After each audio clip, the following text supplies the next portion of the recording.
আসসালামু আলাইকুম ভিউয়ার্স। তো আজ আমি বানিয়ে নেব শীতের সমস্ত রকম সবজি দিয়ে একটা সিম্পল রেসিপি। তো যখন রান্না করতে ইচ্ছা করে না তখনই আমি এটা বানাই। তো প্রথমে প্রেসার কুকারের মধ্যে একটু পেঁয়াজের বেরেস্তা করে দিয়েছি, সামান্য জিরে দিয়ে তার উপরে কেটে রাখা সবজিগুলো দিয়ে দিলাম।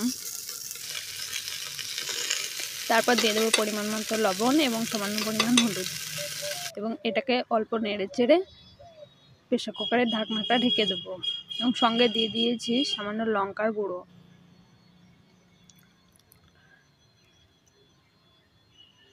তো বন্ধুরা, তোমাদেরকে যখন রান্না করতে একদমই ভাল লাগবে না তখন তোমরা এই রেসিপিটা ট্রাই করতে পারো, দেখবে খেতেও ভালো।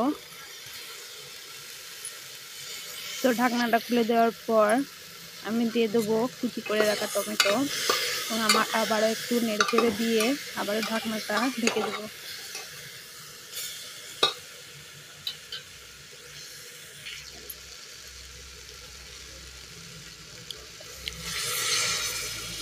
তারপর অ্যাড করে দেবো সামান্য পরিমাণ জল, এবং আবারও প্রেসার কুকারের ঢাকনাটা ঢেকে গ্যাসে চাপিয়ে দেবো।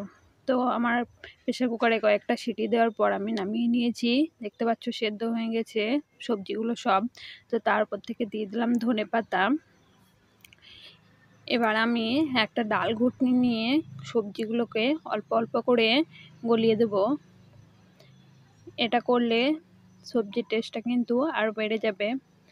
তোমরা অবশ্যই একবার ট্রাই করে দেখবে, আর জানিও আমার ভিডিওটা কেমন হয়েছে। আর আমার ভিডিও যদি প্রথম দেখে থাকো তাহলে অবশ্যই চ্যানেলটাকে সাবস্ক্রাইব করে পাশে থেকো, এবং ভিডিওটাতে একটি লাইক করে দিও। ধন্যবাদ।